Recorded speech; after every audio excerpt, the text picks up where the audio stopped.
歡迎各位嚟到香港科技大學藝術中心同埋讓心會合辦音樂小錦囊古典音樂欣賞課程。我係你哋嘅主持李國旗。The key feature that marks the difference between the Dark Ages and the Gothic period should be perspective or layering in the aspect of music. Let us compare the three churches from left to right, built in the 10th, 11th, and 12th century respectively. The rapid advancements in architecture have resulted in great differences in the design of the facade, the height, and the interior lighting. While the facade of the earliest one is actually barren, that of the Notre Dame on the right is much richer than even the Pisa Cathedral in the middle. Next, let's look at where the angels are positioned in two famous paintings of the time. In the painting by Giotto on the right, some angels are kneeling in the front, while others are standing in different positions at the back. While in the Duccio painting, the angels are like sitting in the same row. This is what I mean by perspective or layering.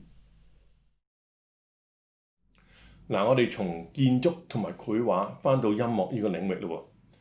音樂界又點樣同呢啲其他嘅藝術共同前進呢？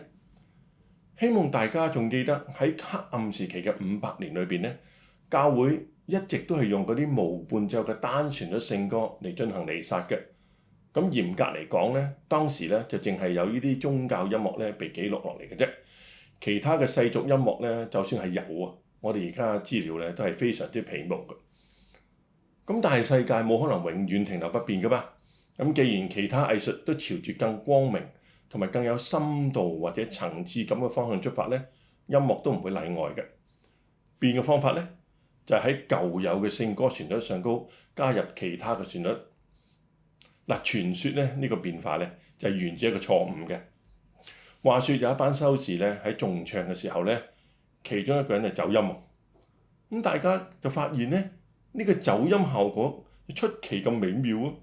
咁結果引嚟一啲高級修士嘅興趣，最後呢個發展呢，仲引發咗音樂史上最重要嘅一場革命添，就係福音音樂 Polyphony 嘅誕生啦。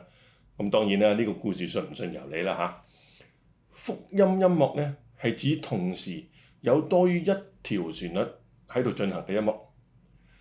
呢種作曲手法自從出現之後呢，一直佔據咗樂壇主流700幾年，橫跨咗文藝復興同埋巴洛克時期嘅，直至到我哋熟悉嘅作曲家巴克去世之後呢，呢個福音音樂嘅大時代呢，先至畫上一個句號嘅。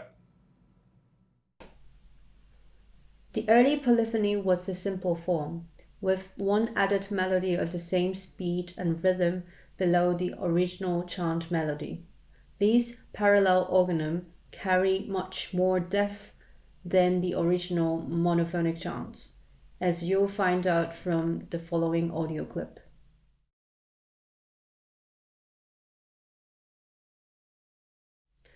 Just as the case of architecture, people of this period were deeply interested in new inventions and the process was swift.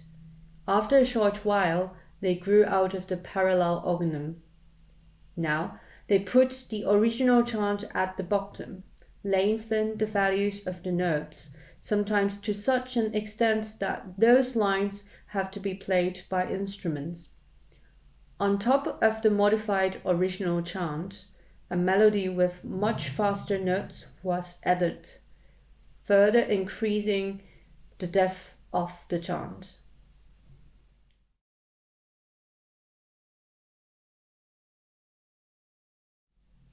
Where there's a chance, there's creativity. After a while, composers added a third melody to the tune. One special feature of these tunes, generally called motets, is that the three melodies can be of different texts and even languages. Some 14th century composers even used secular verses in the additional melodies. As the notes in the lengthened Latin chant melody become so long, it is sometimes impossible to discern the text. Some may wonder why composers still keep those chants. Actually, in the era when the church dominated the Western world, the presence of the chant would have guaranteed a significant position for the composers while they enjoyed the freedom of displaying creativity. Moreover, in music theory, the chant melody also provides a reference for the intervals of the other tunes. Sometimes motets are like an episode of three people narrating three different stories at the same time. Let's experience the rich texture of the motet in the audio clip.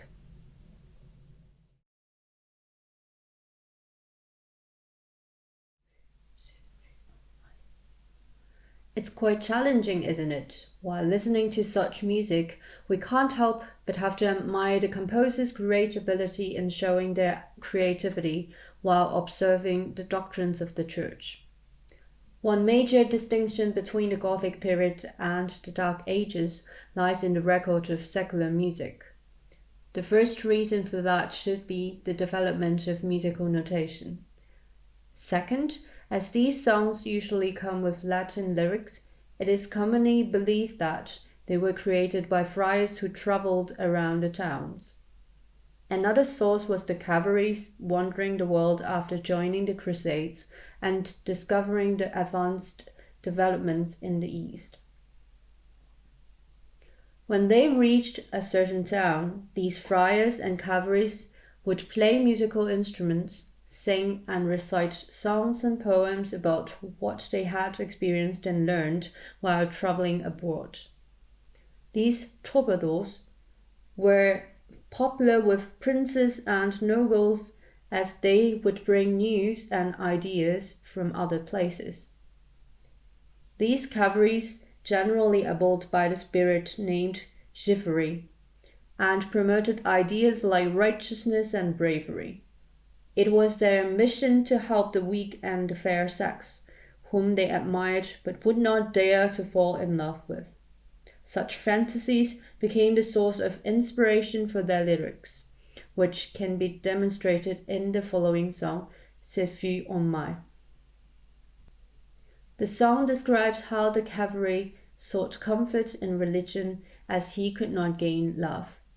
The two phrases that keep repeating, narrating the anecdote in 5 verses, make the song like a folk tune and easy to follow.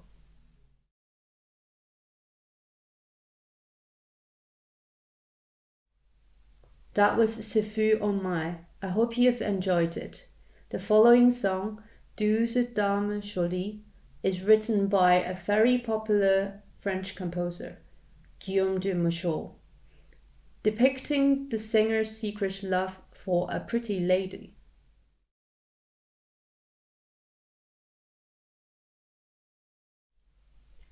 Other than the chansons, instrumental music was also a prominent genre in the Gothic period and was often employed in accompanying songs and dances, or showing off the virtuosity of the performers by adding groups of rising and falling notes to embellish a familiar chant or tune.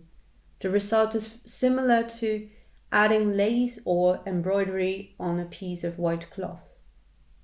When we listen to instrumental music of this era, we don't need to take great care of the complex texture, like Baroque music, or analyze the beautiful structure, like classical music, or even look for the imagery, like the Romantic period.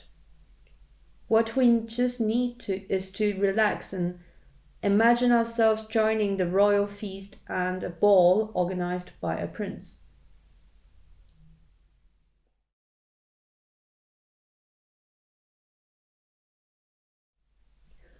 Most musical instruments in the medieval period were made of wood, and not many could survive.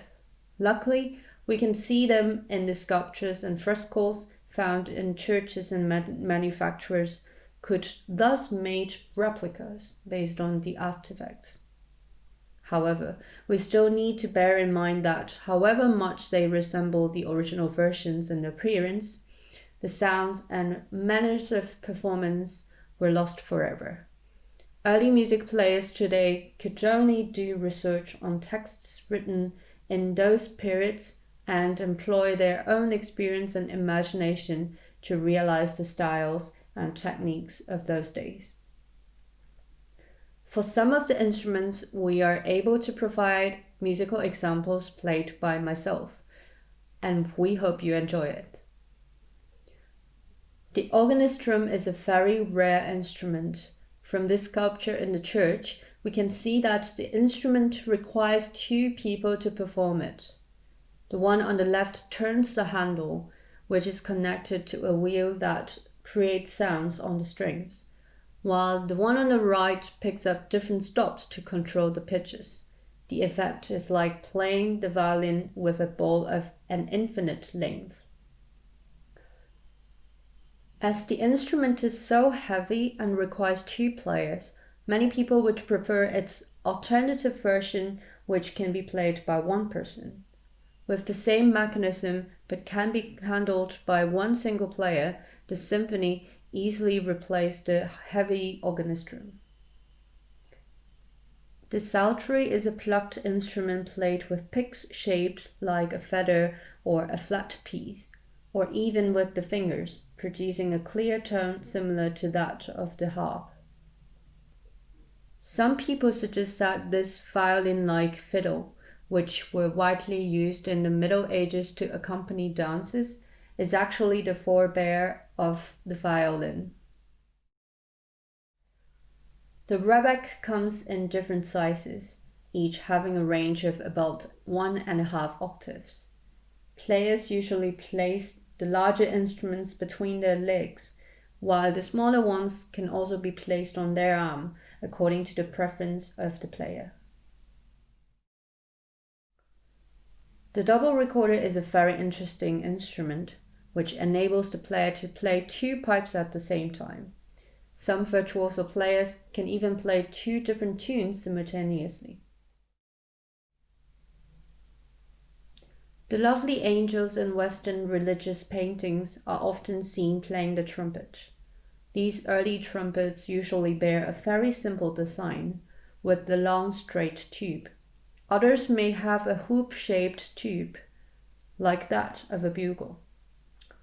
In the process of advancement, trumpets with a slide were developed, enabling the player to change the harmonic series of the instrument with the different lengths of the slide. A funny fact, however, is that the slide of the slide trumpet is attached between the mouthpiece and the body of the instrument. In this way, the player has to move the whole instrument back and forth while keeping the mouthpiece securely with the lips. No wonder it was taken over soon after the sackbut appeared.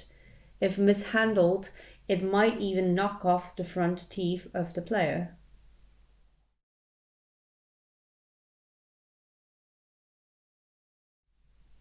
The nakers are like a set of mini timpani and hanged on the player's shoulders. They usually come in a pair, with one bigger and the other smaller, producing a higher and a lower pitch. Looking like a miniature version of the gigantic church organ, the organetto is light and portable, with a range of around 2 octaves. The player normally uses the left hand to control the bellow and the right hand on the keyboard.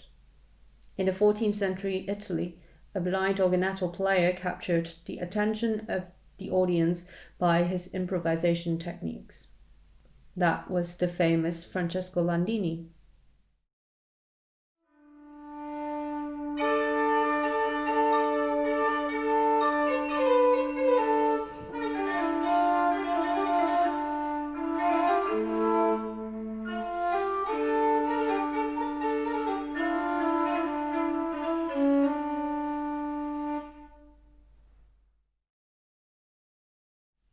Like the organetto, the pipe and tabor is another set of instruments performed by one single player who has to play the drum and the freehold pipe, usually to accompany dances.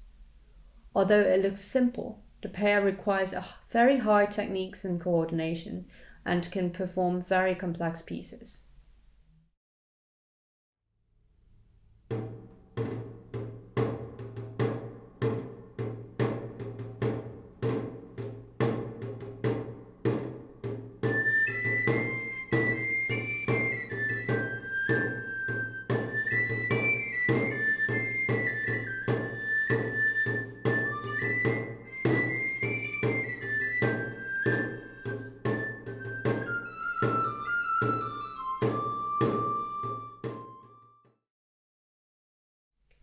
The recorder has a long history dated back to the Middle Ages.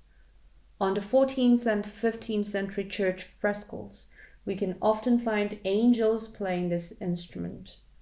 The earliest surviving recorder was unearthed in 1987 from the 14th century German state of Göttingen. In terms of structure and tone color, this 14th century recorder is greatly different from its Renaissance and Baroque counterparts.